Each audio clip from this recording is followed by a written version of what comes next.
Good evening, everyone. It's Coach Evita here from Exceptional Living Empowerment Coaching, and we're so excited tonight that you are joining us for what I believe is a very important conversation as we're seeing across society. We're seeing more and more people speaking out and asking questions about a word that I said many people didn't want to talk about for the longest, that it was quite taboo. People did not talk about menopause. But as we are seeing and as we are aging, as women, we are seeing that we need to have this conversation. So we are so fortunate tonight to have an expert in the house that will be able to answer some questions, give us some great information, and help us on our wellness journey as we are in that stage of life where we are transitioning. Some people have already experienced it, some people haven't experienced it yet, but it's right at their door. Other people are in the midst of it and are just like, what is happening to me? And so, if you've had any of the symptoms of pre, menopause, you know that it can be a challenging season. And God bless everybody who's around us that goes through it with us because they experience some of the highs and lows.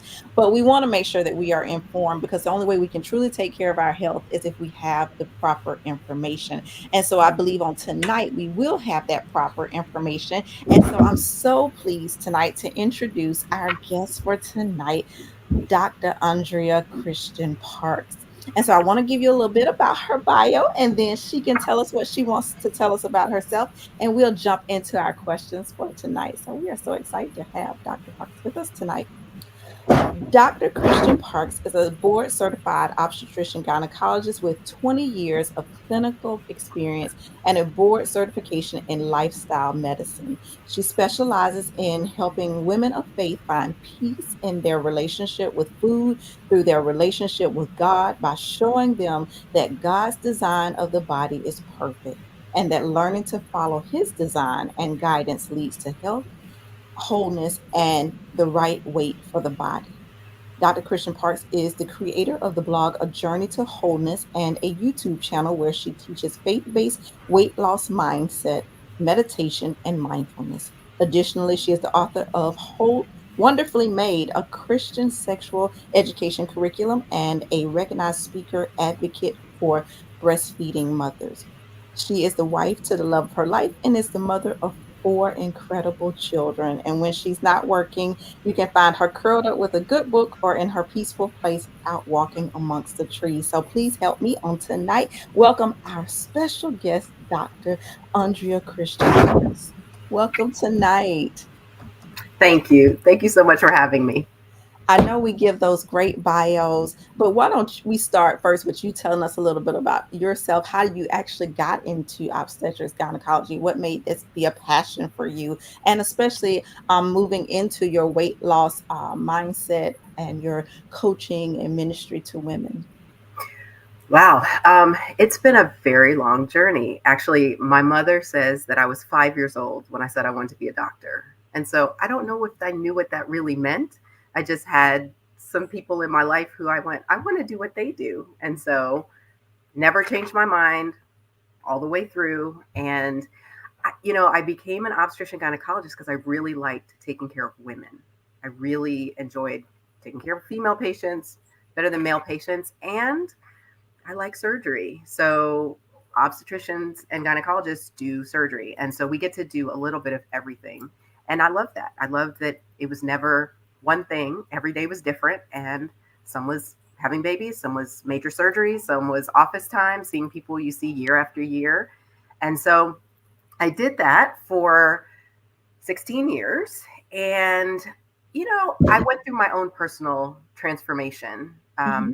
throughout the course of time having my own children. And so I was personally very overweight most of my life. After my first daughter, who is now almost 18 years old, after she was born, the year after, I lost about 60 pounds. Oh, And wonderful. so that started out um, a transformation for me, trying to figure out, well, how do I feed this child? What's the best way to raise her healthy, and to not share some of my bad habits from the past onto my kids. And so there were a lot of things that happened, but ultimately I kept hearing patient after patient after patient say, Doc, I got to get this weight off. Doc, I got to get this weight off. And I really wanted to help my patients do what I had done. But it took a while for me to figure out, well, what's the way I did it? How do I replicate this in a way that I can teach someone else? And so I finally found coaching as a tool to help people, because it's not really a diet or a particular Mhm. program or one thing. First of all, one thing doesn't work for everybody. And the other thing is, it's not really a knowledge problem. Most people can figure out something that works that helps them lose weight. The problem is not being able to continue it and not finding something that's sustainable and that they can really change their lifestyle. And so I went through a lot of iterations and holistic nutrition training and lifestyle medicine board certification, and then finally coach training. And that allowed me to decide I was going to build my own business, coaching people and helping women lose weight. And so, because of my faith, that allowed me to leave my full time job in medicine to do part time medicine as I build my business. So that's how I got where I am now.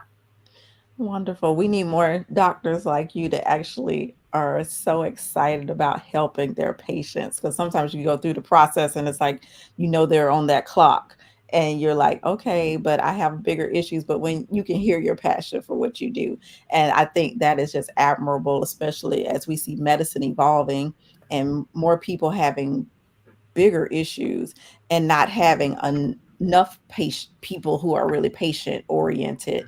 They're just in it, I guess, for a profession. So I commend you on that. Thank you.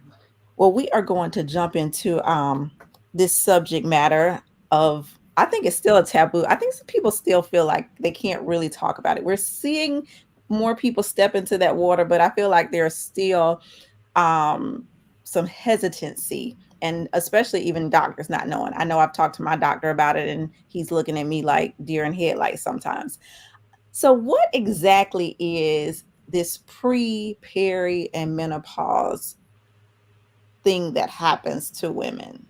Okay. So the definition of menopause is a little different than some of the other diagnoses. Hmm. First of all, I hear exactly what you're saying as far as people treating this as a taboo topic. I think women can feel like, oh, this is the beginning of the end. I'm getting old now. Like, as if this is something that all of a sudden you're on a downhill slide to the end. And that, I actually love looking at menopause in a different way, Okay. as an opportunity for recreation. Because now all of a sudden we're in a place of our lives, we don't have to worry about birth control anymore. This is not, that's not the issue. And we now can just move into a new phase of our lives. I'm 49 years old, so I'm right in the middle of it with everybody else. And I'm excited for what's coming. I've got a senior in high school, I've got two sophomores, and I got a middle schooler. And like, we're on the clock. They going at some point. So I'm Okay. looking forward to this next phase of life where I can do beyond what I've Hmm. done as a wife and mother. And now I can create new things on a different level. Hmm. So I like to look at this phase of life in that way. But I do understand a lot of people don't think of it that way. But the definition of menopause is specifically the point at which a woman has had no menstrual cycle for 12 months. Okay. So once you have had your last menstrual cycle and you can go forward 12 months and have had no bleeding, then you can look back and say it's been 12 months, that's menopause. So it's an interesting, like, line in the sand. Everything from that point on is menopause. Anything before that 12 months is peri or premenopause. It's almost interchangeable. Peri just means around, and so it's because it's a diagnosis that you make looking back or in retrospect. That's why you've got this perimenopause definition. It's like, oh yeah, we're around here somewhere. We don't know if we're there yet, but we'll see if we're there yet when we get to this 12-month mark. Premenopause just means anything before that 12-month mark with no periods. So it can be real confusing because people can have no period for 6 months and then have another one, and then the clock starts over. So it doesn't, the skipping around can be really misleading. But when you haven't had periods for a year, that's menopause. And any bleeding after that point should be evaluated. Okay. So how do you really know that you're approaching that period? Because we hear people talk about the hot flashes, and I joke with my mom all the time that growing up, I used to see my aunt, and she would always have like a little towel with her, and I was like, why does she have this towel? But now being 48, I'm like, okay, I get it now. But those are more the traditional thought processes of knowing that you're approaching that. But what are some other symptoms that people can see that they may be approaching that period? So it differs woman to woman, but Mhm. for many women, the first sign that they're getting that is somewhere in the perimenopausal transition is irregular menstrual periods. So if if you've had normal regular periods and then you start skipping a period here or there, not necessarily the more advanced phase where you're skipping 6 months, 9 months like that, but you might miss one. You might your period starts to get a little irregular, a little less predictable. Some people find that they have more mood swings, but a lot of people start having that in their 30s. It's Mm. what I used to tell patients in the office is each decade is different. When you're a teenager, your periods are whatever they are. A lot of times they're very erratic.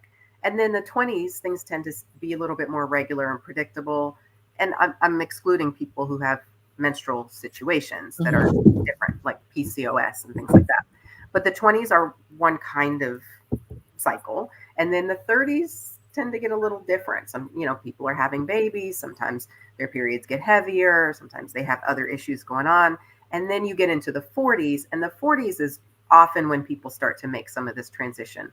Sometimes it's in the first half of the 40s, but for a lot of women, right around 45 and on, a lot of these irregular periods, changes in bleeding pattern, mood changes. Sometimes that's when the hot flashes or night sweats will show up. All those sorts of symptoms can start to come up. So, in terms of women of color, do you find that there are some differences of how they go through the process of period and menopause as opposed to our Caucasian cohorts, or is it just pretty much just woman to woman that there are changes? I think just like almost every other medical situation, Black women have more challenges. I mean, we have higher rates of obesity, hypertension, diabetes, heart disease, all of it. Mhm. So I don't think our gynecology experience is much different. And I say that because we have higher rates of fibroids in the Black community. A lot of women, and this is not color specific, have endometriosis, which is another challenge, and bleeding and pain.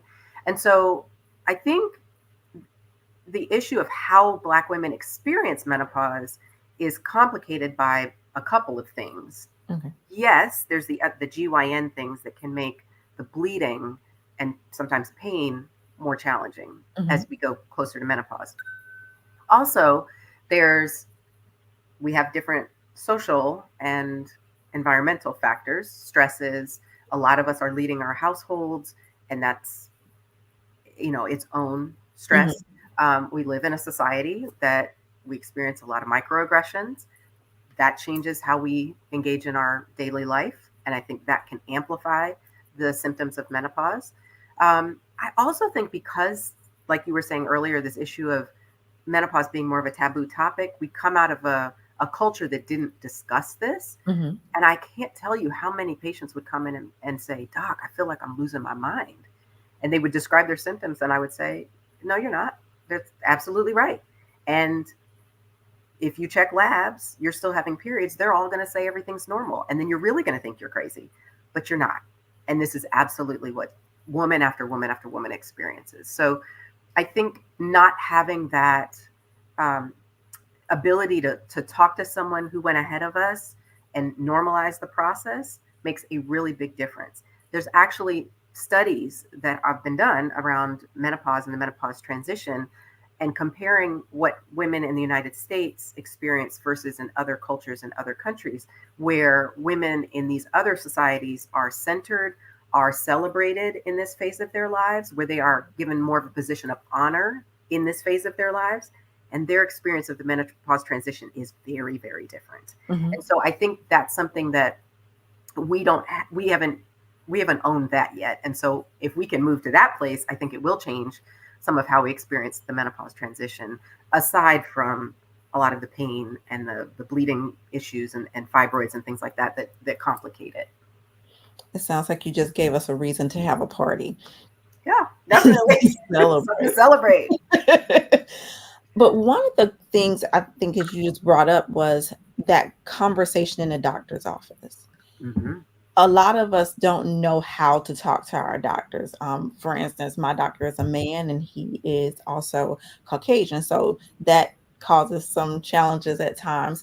But I've had a relationship with him for a while. So I've got more comfortable. But how does a woman go in and, like you said, that they may do their lab work and it's like, nothing's wrong with you. But Hmm. what is the pushback that you should do because you do need to get some type of help around this situation? Right.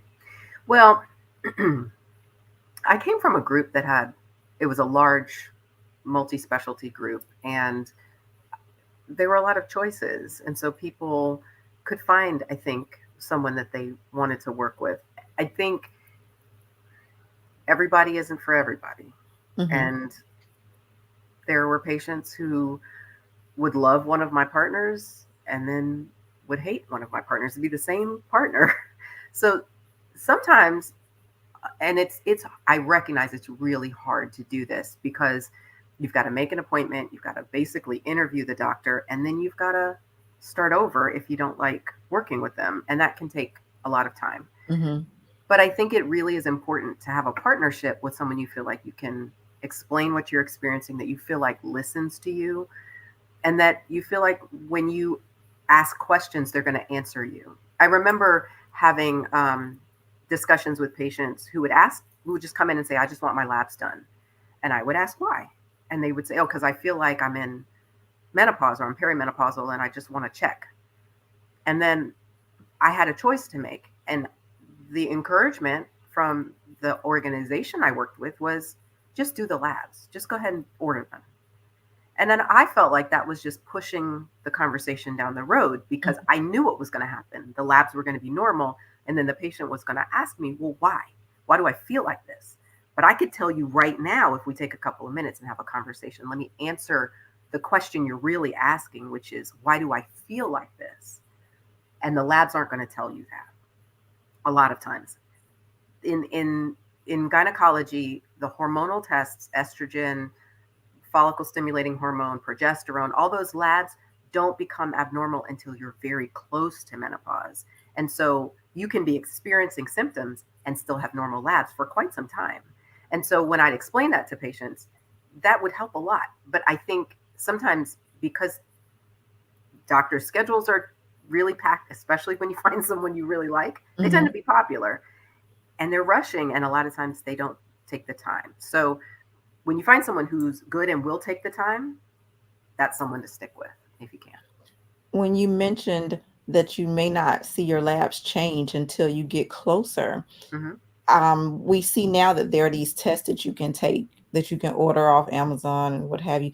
Do you recommend that people do that, or is this just one of those things where you really need to go to your doctor and keep having your labs done and just wait till you get to that place where you start to see the labs change? Well, I think the I think even in the medical field, the like blood tests that we order can be confusing. Mhm, So eh, so I can't say that a home test would be any better. And the okay. reason why I say that is because what is happening when you're approaching menopause is the ovaries have run out of their reserves. Mhm, They've used up all the eggs that they had in, that you were born with, and what your brain is doing is increasing a level of hormone from the brain trying to push the ovaries to do more. And as the ovaries don't respond, that hormone level comes up, up, up. The problem is it's not a straight line. It's mhm, not where, you know, in the beginning of symptoms, it's here, and then at the menopause point, it's up here. It's not, it doesn't work like that. As the brain tries to push the ovaries, then that hormone may go up, and then the ovaries will respond, and the hormone will come down.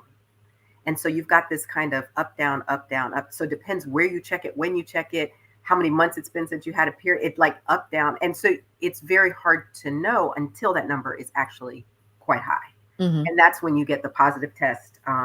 Either in the office, you'll get this high number in the 70s, 80s, 100, or the tests at home. But if you test early or at the wrong time of a cycle, like if you're having a cycle that month, Mm-hmm. that hormone level will be low. And then it will say, nope, you're not in menopause. But a couple months later, when you've skipped a couple of periods, it might be higher. So that's where it gets really Mm-hmm. confusing. I think one of the things that I really want us to understand is, even as you were saying, that people come in the office and they're like, I feel like I'm losing my mind. And how do we begin to address even the mental health challenge? Because you read studies that show that there's a heightened level of anxiety, there's a heightened level of depression, all of these things that are starting to um, affect your mental and emotional state, and even women being affected to a point they may not even be able to work because they're unable to be stable. Mhm. In that, do you recommend that they start to even evaluate some type of medical intervention in the mental health, or is it just something that they can do hormonally, diet wise, that may be able to help them be more balanced during this season? Wow, that's a complicated question. There's a lot to that. I, Hmm. I think traditional medicine has a systems based approach to medical problems.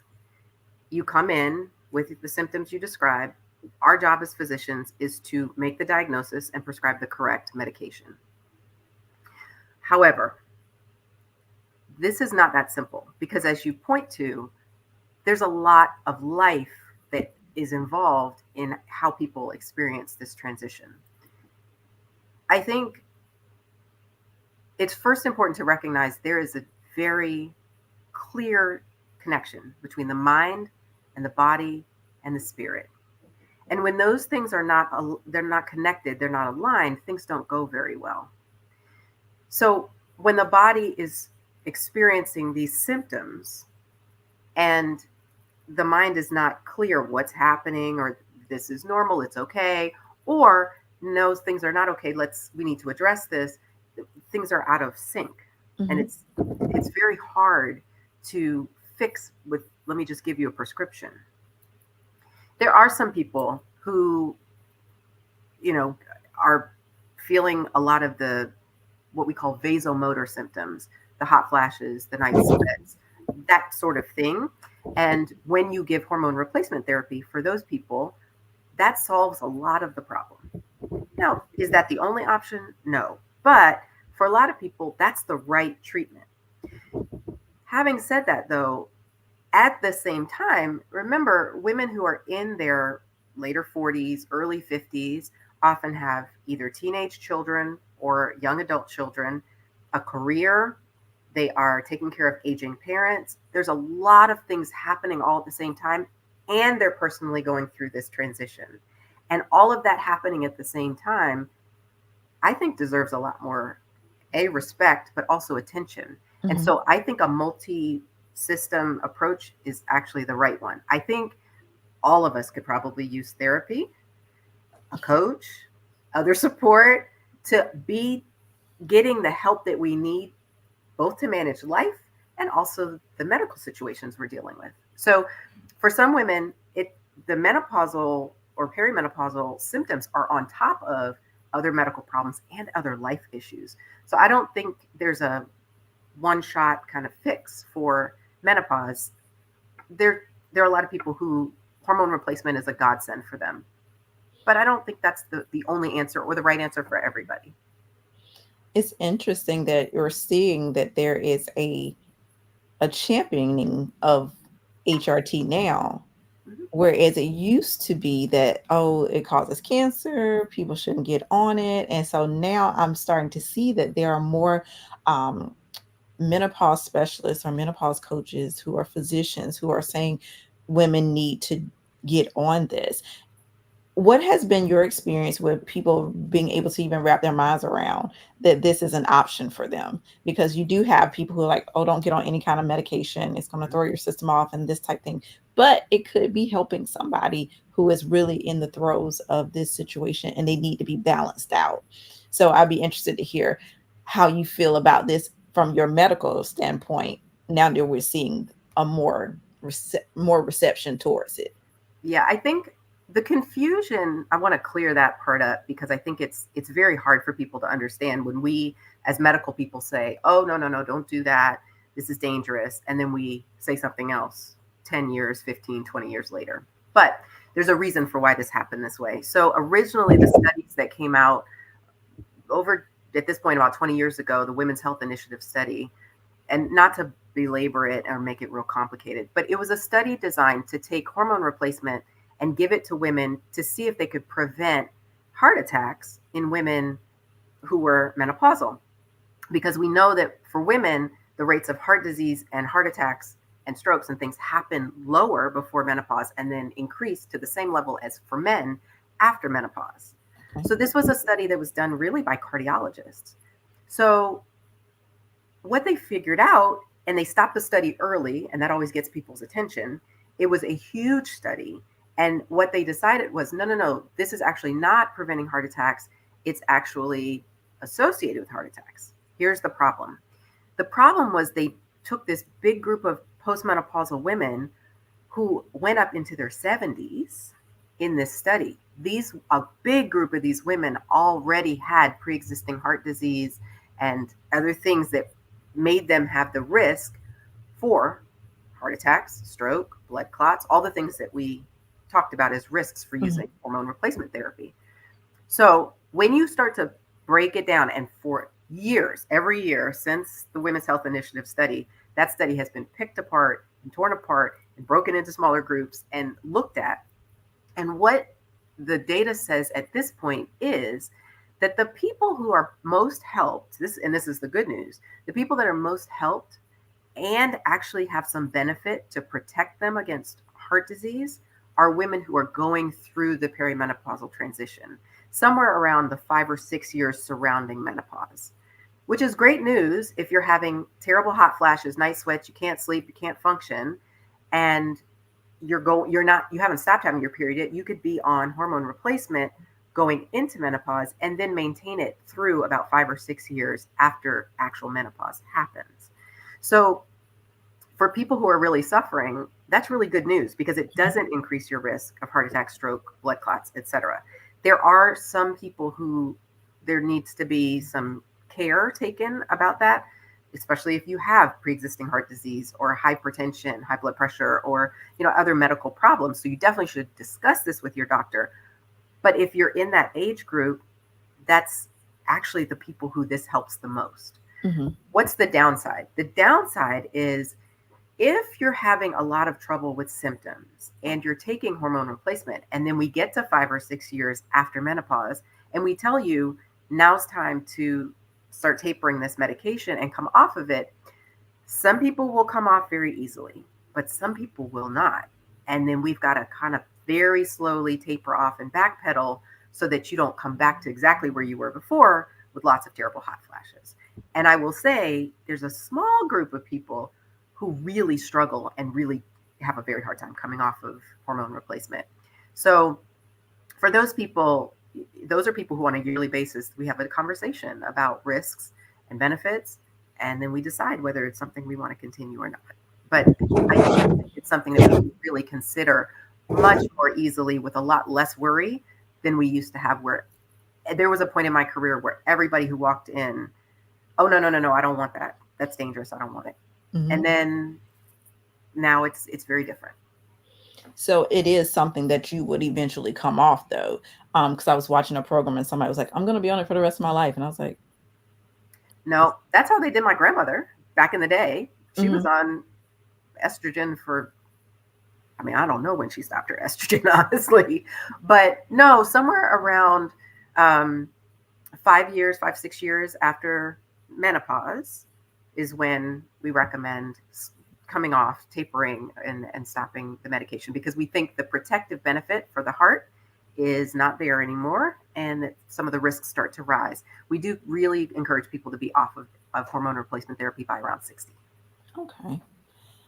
Well, now I know that since we've tackled the medical side of it, I know what some people are really like, let's get to what I'm really facing, and that menopause, premenopausal belly, dealing with the weight, how do I eat, all of the things that go on with us physically, and trying to still keep that girlish figure in the midst of this life transition. And how do I celebrate this happening to me when I feel like my body is working against me and I'm not able to do this. So, since you are a weight loss coach and that you do deal with the nutrition piece of it, what are some things that we really have to take into consideration when we start looking at my body is changing? Mm-hmm. And what does that mean for me for my physical fitness? What does that mean for me from a nutritional standpoint? What does that mean for me in sleep? As we said, that you're not sleeping. And so you got stress and cortisol levels are shooting up and people are unable to sleep.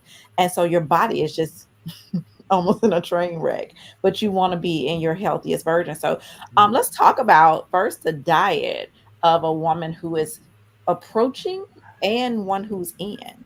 Mm-hmm. Well, so I think this is the way I approach diet with my clients is not probably what you would think. Now, there is good data out there about plant based living, about what some of the healthiest ways to eat are, which diets are associated with the lowest body mass index or weight. Mhm, I think the problem is for most people is making the shift from where they are to that place. mhm, And so, to some degree, I think it's aspirational. I think when I work with people on weight, I'm working more from a behavioral standpoint mhm, because for most of us, we've learned to eat for lots of reasons that don't have anything to do with honoring God's body and this temple that we've been given. And so, and that's not to blame anybody and say, you've been treating your body badly and that's your fault. But the truth is, we learn from a very young age to eat when we are stressed, when we are tired, when we are um, celebrating, when all kinds of reasons. We won the game. Let's go out for pizza. We lost the game. Let's go out for ice cream. You got a tough test coming up. Let's sit down and have donuts. Or every place you go now, especially as a mom, every time you go somewhere, everybody has snacks. Everybody, it doesn't matter what you're doing. It doesn't matter if you just came from dinner, there's snacks.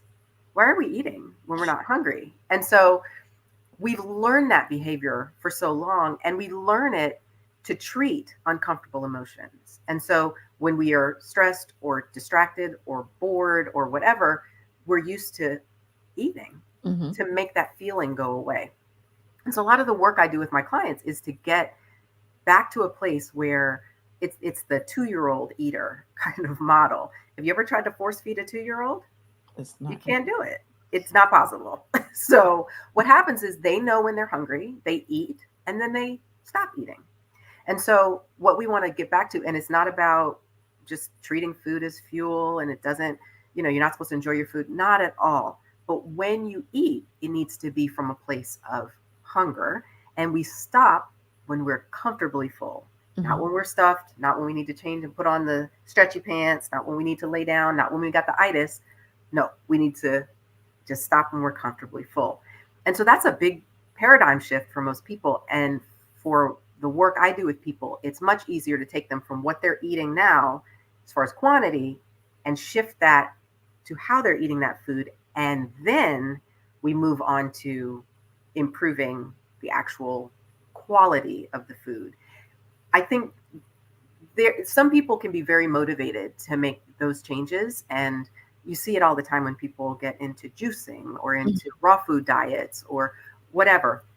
The truth is you can overeat anything. Yes. And so if you don't work with the part first of what does my body need, how much does it need, and really learning to tune into the body, you can sabotage weight loss with any of these diets, including being vegan. It's a little harder to do it because the way the food works, but it's possible. And so I think it's important to know that and work at the root level of what's causing you to overeat. And then once you get some traction, start to lose some weight, then you get excited and think, well, maybe I want to shift some things and eat differently.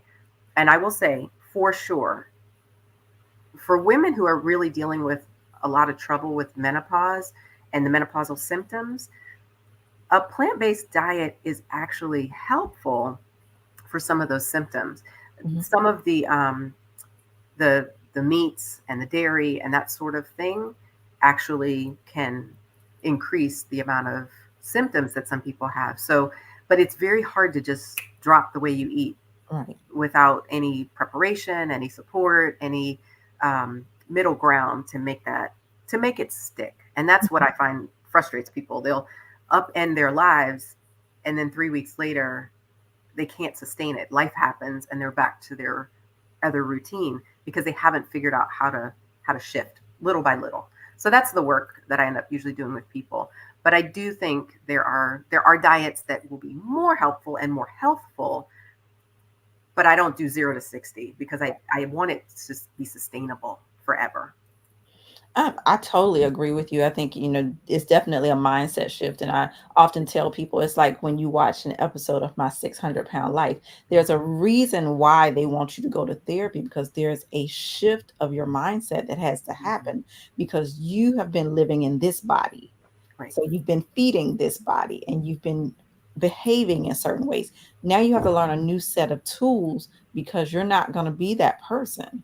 And if you want to sustain that change, you have to have that mindset shift, which means you have to go deal with some other things that have happened that even trigger you or behaviors that you learned. And we know also in Black culture, we know how we have really surrounded ourselves around food Mm-hmm. and use it as a coping mechanism, use it as a celebration tool, and all the different facets of life. But what does that do to us and how we prepare our food? Mm-hmm. I've been doing more study myself in the plant based just because I like how I've felt after I've changed some of the things, taking out some of the dairy and all of that. Right. And so I really wanted to make sure that people understood that there are foods that do help with some of those symptoms because it's easy to go to the doctor and discuss the situation and then they say, I'm gonna put you on this medication.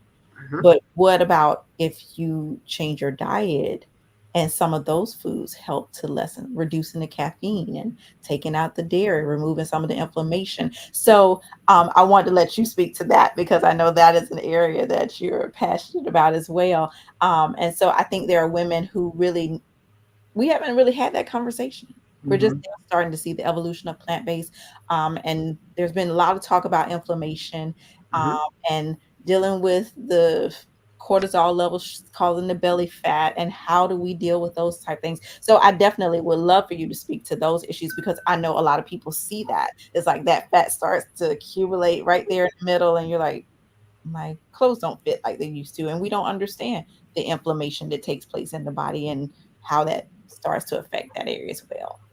No, I agree 100%. And I think that's a hard um, that's a very difficult experience to have, Mhm. but it's real. Where you start with when you store fat, you're used to storing it in your hips and your butt, and then as you move into menopause, you start to store it around the middle. There's two problems with that. One, we don't like how it looks, but two, it also is increasing your risk of heart disease. And so any that's what you see men with that beer belly, Mhm. you're like, ooh, that's a heart attack waiting to happen. Yeah, but it's happening to us as well because things are being stored and distributed differently as we age. Does it have to happen? No, but the way we address it is requires what I call more precision. Okay. We could get away with stuff in our 20s. There's stuff that we could just abuse our bodies, eat all kinds of hours, eat stuff at 3 in the morning, and then we'll just stop doing that for a couple of days, and that little extra weight will fall off. It doesn't work that way in our 40s. Our bodies, I really think that there's a limit to how much abuse our bodies are able to sustain. And I think when we're in our teens and our 20s, there's a level of repair that happens much, much faster.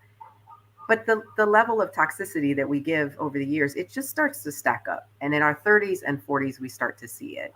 And that's when we start getting diagnoses and prescriptions and things like that. And so the sooner we can address that, the better, because all of this can actually be reversed. I think, and this is part of why I focus on weight loss. I think the first major domino to fall is to lose weight, because so many medical problems start to reverse when we get off the extra weight. So my focus is on losing the weight, and then we improve other parameters as we go. But make no mistake, dairy, pretty much no Black person should be consuming dairy. Cow dairy, sheep dairy, go, I don't care. It doesn't matter. Especially though cow dairy. There is the hormones that are, I don't care if you're buying organic and filtered and all that kind of stuff. The truth is, milk is a growth fluid for a baby cow to take a calf to a 600-pound cow. It's not for us. Mhm. It causes a lot of inflammation. It causes mucus. It's associated with asthma, all problems that we have in our community. We don't need it. It's associated with diabetes. We need to drop the dairy. That is really hard when you tell people they can't have cheese anymore.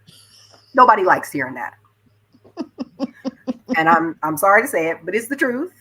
I don't happen to be a huge cheese fan, but I also know vegan cheese don't taste as good as regular cheese. I know. So that's a problem, but it's really important for our health. Mhm. Red meat is considered, and I want to be clear about this. Red meat is considered a class 1 carcinogen, which for people who watched What the Health and scared them to death, I want to make some clarification on that. Yes, it's in the same category as smoking. Is it to the same level of risk? No. However, it is associated with hypertension, diabetes, cancer, all of that. The problem is it's not just red meat, it's all meat. And I don't know what genius came up with pork being the other white meat. That was brilliant, brilliant marketing, and 100% lie. So I'm including pork, red meat, so beef, and I'm so glad we're virtual. You can't throw tomatoes, chicken, and for the most part, fish too. And most of the stuff, if you start looking out and they're saying lean proteins are including fish. I'm not saying you can't. Plant based doesn't mean you can't ever have anything, Mhm. but it means most of the time you're eating plants, you're eating grains, you're eating vegetables and fruits. And so I think that's really important to know. That's the diet that is associated with reversal of diabetes, with getting off of high blood pressure medicines, with reversal of heart disease. It can be done. But for most people, from the way they eat, going to that extreme is a major task.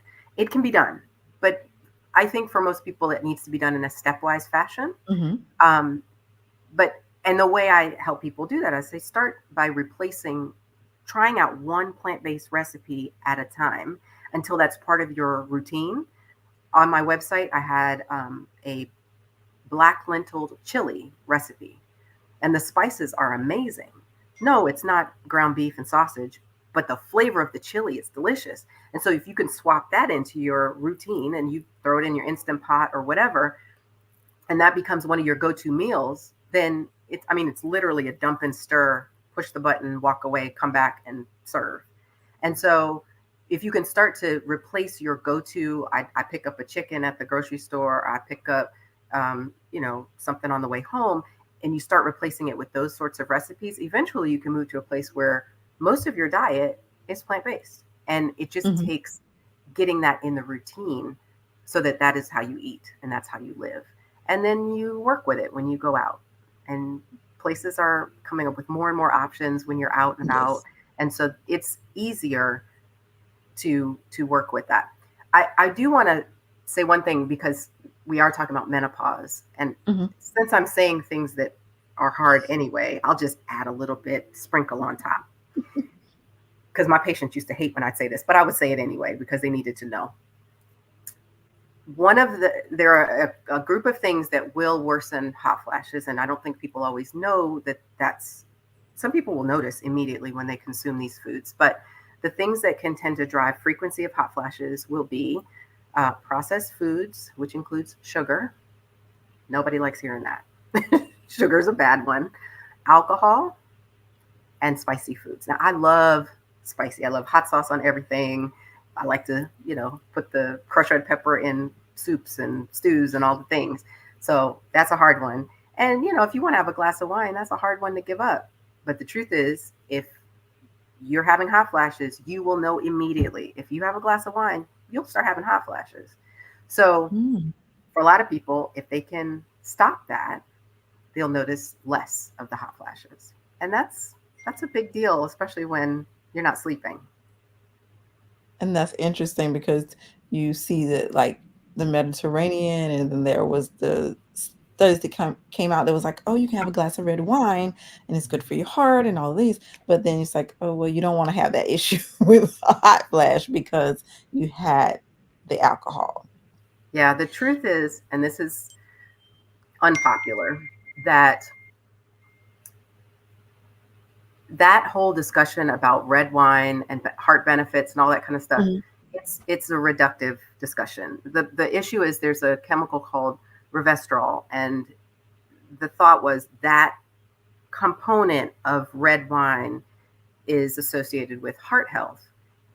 It's also in grapes, and you could eat a Mhm. handful of grapes and get that chemical. The issue with the ethanol in alcohol actually is correlated with breast cancer. And we're getting to the place now where the studies are starting to say there's no safe amount of alcohol that you Mhm. can consume with that risk of breast cancer. And so for us as Black women, especially with as high rates of breast cancer as we are experiencing at this point, Yes. I can't for anybody really recommend, oh yeah, have a glass of wine, every day or a few times a week or whatever. That actually is not being borne out in the current data. And Mhm. that's unfortunate because people like to have their glass of wine, Yes, but you do. people want breast cancer. And I think No. that's the other thing is we have all grown up in the grocery store, snack food company era. And I don't think most of us are as aware as, because it's normal for us, that really the chips and the cookies and the packaged treats and all that kind of thing, that really has been a population experiment since the 50s. Mhm. That's it. Before that, people did not eat that way. Right. And if you look at the levels of disease, diabetes, high blood pressure, cancers, as we consume more and more and more processed food, those rates are going up and up and up. Yes. And we are I don't, it's convenient and it's killing us. And I think so if you want to get radical, a plant-based whole foods diet is the one correlated with the most and best health outcomes. It's the process of getting back to that place. That's where our grandparents were. I Mhm. remember snapping string beans at my grandmother's house in the summer because someone would bring over a bushel of string beans and I would know that's what we're doing today. But we don't do that anymore. And so it's so much easier just to, open a bag or a box and, or just order out and DoorDash stuff. And so it tastes good and it's dangerous and it's making us sick. And that is part of the marketing tool of it, that it's supposed to taste good, and then it creates that addiction, and then we feel like we have to have it, and it continues to break down our systems. And it is, like you said, it's hard work. Any of us have done it. It didn't happen overnight. It was a process to starting to wean out those things because you were raised on it. You enjoyed it. It was part of your culture. And so to make a different determination, it was it was really revolutionary. I know when my mom went through breast cancer, and that was one of the things that I really started studying nutrition as Mhm. she was going through that process, because it was like we have to remove these things Hmm. so that you can get stronger as you're going through this process. And praise God, she's still here and health recovered. Amen. But that was one of the things the doctors were like, "What are you doing?" And I was like, "It's changing the diet and Yeah. going to a more natural diet. It takes more work, but it's worth it." Yeah. And it's hard because you can't just remove, you Hmm. have to replace. Right. And the replacing part often takes more work. And so that transition is tricky, especially like I said, when you're navigating teenagers and aging parents. And I'm speaking of myself, it Hmm. is a lot. And so I don't, for anyone, just say, oh, yeah, just do it. It's a lot of work. Absolutely. But it's worth it for health. Yes, without question. And before we wrap up our time, one of the questions I wanted to ask you was, as we've talked about diet and nutrition, I hate to use the word diet, nutrition, but also the area of physical fitness and also sleep. We don't Mhm, sleep well as a culture, and especially when you're dealing mhm. with the sleep disturbances as a woman going through this. How important is getting that sleep and getting some type of physical fitness on this journey as well? Wow. So, one of the first things when I have someone come in into the office and talk about all kinds of things, but one of the things that would come up recurrently is sex drive. And they would say, I can't, I'm not, I just don't want to, like, ever. Mhm, And my first question would always be, how are you sleeping? mhm, And every time they would say, oh, no, it's terrible. So, sleep affects everything. Sleep is one of those things that, and I'm not minimizing, if you're up multiple times a night with hot flashes, you're changing your sheets in the middle of the night, you're changing your clothes, like, it's disrupted sleep is hard. So that mhm, those are folks that more likely I'm going to start, okay, we got to do something. We got to figure out how to get you some sleep. But that's the first major thing. As far as moving into how do I need to exercise, and all the things that you face during the day, all of the challenges are way harder if you're not sleeping. So mhm, I think when people are really struggling with sleep and they want to work out and they want to change their diet and all this, my thought is sleep first. The sleep has to be addressed first. If that means you need a sleep specialist, you need to see your gynecologist, you need to get on, I don't mean sleep medication. Sleep medication should never be used for an extended period of time. But if you need to be on hormones or some of the alternatives to hormones that can help with hot flashes at night, like gabapentin, things like that, that's what needs to happen because you've got to get some sleep. Because the motivation to go to the gym or go for a walk or do some yoga or do any sort of you're not going to want to do anything if you're just dragging yourself through your day. You're not going to be motivated to pick the healthier choice when you are sleep deprived. Your hormones that are not reproductive hormones, they're hunger hormones called leptin and ghrelin, are out of whack, and so your drive to eat is higher, and your ability to feel full is lower, and so you've got this cycle that just keeps happening because you're not getting quality sleep. You may not get sleep like you were at 25, but most of the time that can be optimized and you can feel better, and then you can add things to your life and your schedule. The exercise part, when I teach people to lose weight, I do not focus on exercise. mhm, Not because exercise isn't important. Exercise has so many benefits, heart health and mood improvement, like on and on and on. Exercise is great. But I think that focus is more important. mhm. Changing your life happens one change at a time. Yes. And if you try to change five different parameters of health at once, eventually you get overwhelmed. Sooner or later, it might be 2 weeks, it might be 2 months, depending on how much you can tolerate. But if you try to change them all at once, you start to struggle, and then things just start to fall apart, and you go, I just can't, and everything goes. So, what I generally recommend to people is focus on weight loss first, then we add back exercise. Having said that, there is something to know about as we age, we do tend to lose muscle mass. Mhm, So the traditional, oh, I need to go for a run or walking is great. Walking is great exercise. And it should be. not necessarily just a stroll. You can definitely do a stroll for your mental health. Right. But if you're doing it for exercise, get your heart rate up and that kind of thing, you should be walking pretty briskly. Hmm.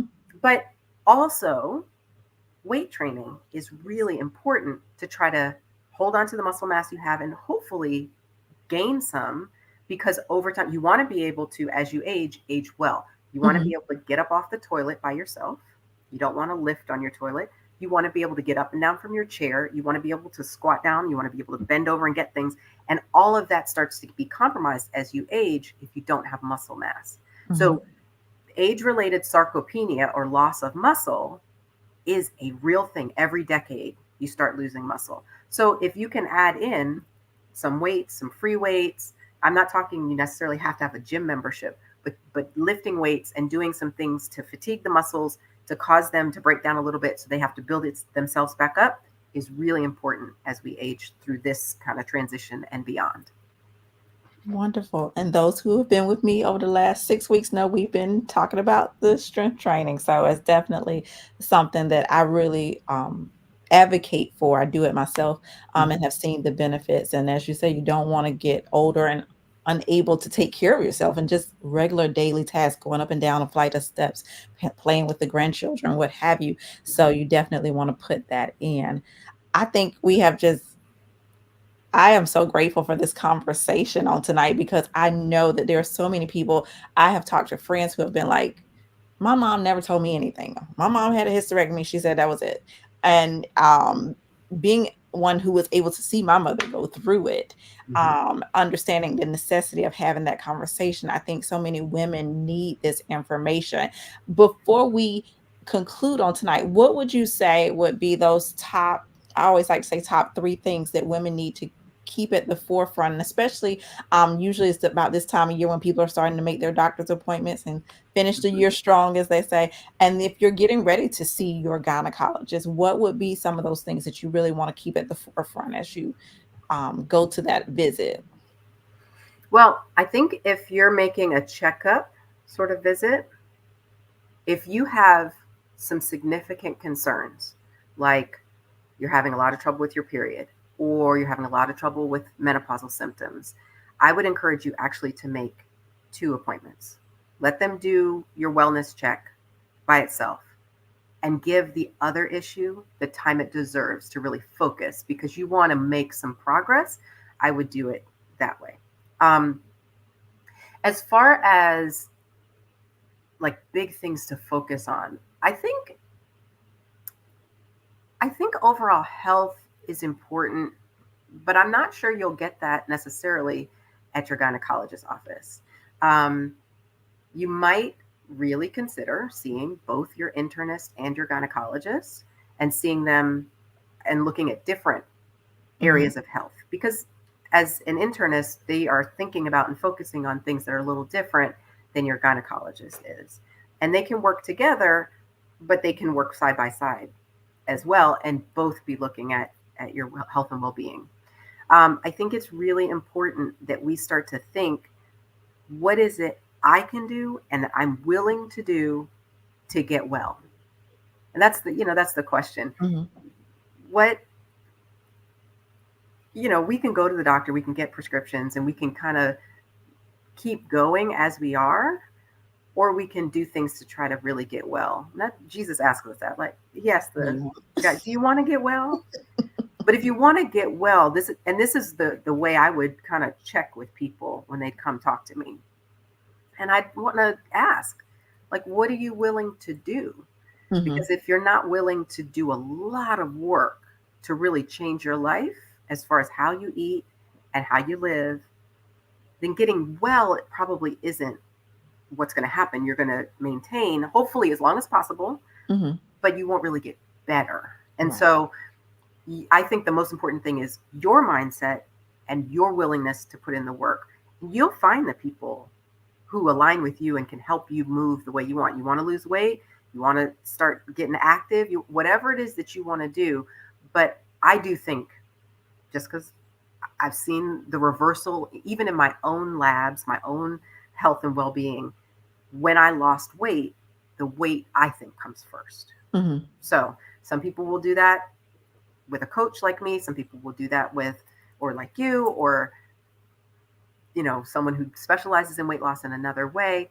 I think diet and eating is, and I don't like the word diet either, but your eating lifestyle Hmm. and food is probably 80% of weight loss. Exercise is great, but it's probably more like 20% as far as weight loss. Like I said, tons of other benefits to exercise, but definitely less effective at actually. You've seen people who exercise and don't really lose a lot of weight. They might change kind of how their body looks a little bit Hmm. because you tone up and muscles underneath change. But to lose fat, it's going to be how you eat and how you live. So that's where I think the number one focus is for most people. Awesome. Well, I just want to say thank you. I believe this has been just a wonderful night of information. And I know a lot of people like, I got many things to do, and we are grateful for those who will hear it in replay. But I believe that this is where we really need to get the information so that we can age well and that we don't have to live in a struggle, that we can do what we need to do on our side as well as with our health professionals and make sure that we get the information and the treatment that we need. If someone wants to get in contact with you, how can they reach out to you? Well, I have a couple ways. I'm on pretty much all the social platforms. Um, I have a website, drandreachristianparks.com, just all one word, no hyphens, no none of that. I have a YouTube channel, and you can just search for Dr. Andrea Christian Parks if you want to see some of the work I'm doing. I'm on Instagram, Andrea Christian Parks MD, and Facebook. So I'm all LinkedIn. I'm on all of them. Dr. Andrea Christian Parks, pretty much on everything. And we will make sure that we put up her information so that you can get in contact with her, because I'm sure this just sparked some thoughts and people like, oh, I want to ask about this, and looking to deal with weight loss as well. So we definitely want to make sure that they can reach you. I just want to say thank you so much for taking time out. I know you are extremely busy, and so I'm sure trying to take out a little time to do this is a challenge to the schedule. So I truly say thank you for gracing us on tonight to make sure that we get this information so that we can start making the changes we need to make as we are women of a certain age, as I call it now. Uh, Mhm. but I'm grateful because I want to make sure people are able to understand it's not anything to be afraid of. It's not anything to not talk about. But the more we talk about it and the more information we get, the better we will be able to go through it and go through it well. So I'm grateful. Thank you so much. Look, I'm so glad to have been here. This was great. Thank you so much. Wonderful. Well, everyone, this will be in replay if you joined us late to hear this session with Dr. Christian Parks. And if you want to get more information, we will be publishing her information at the end of this broadcast on tonight so that you can follow her on all of her social media platforms. But we want to make sure that you get the information because you do not have to fear this change. It's just another step in the journey of life. But we are going to do, as she told us earlier, we're going to learn to celebrate it as opposed to fear it. And we're going to go through it gracefully and live, as we say, exceptionally, living be above the standard. And the standard has been something to be fearful of, but we're going to live joyfully. And we're going to thank God that we are allowed to see this point in our lives, and we're going to go forward in power. So until next time, tune in, check us out on our platforms. You can go to our Facebook page at Exceptional Living Empowerment Coaching, on Instagram, on YouTube, anywhere on social media platforms you can find us, and you can watch the replay and share it with someone else. There are many people who need this information, so make sure you share it, share it, share it, and let another sister know that you don't have to be afraid of going through the change, as they call it, and you can go through well. So until next time, remember we say live well, be well, and live exceptionally. Good night.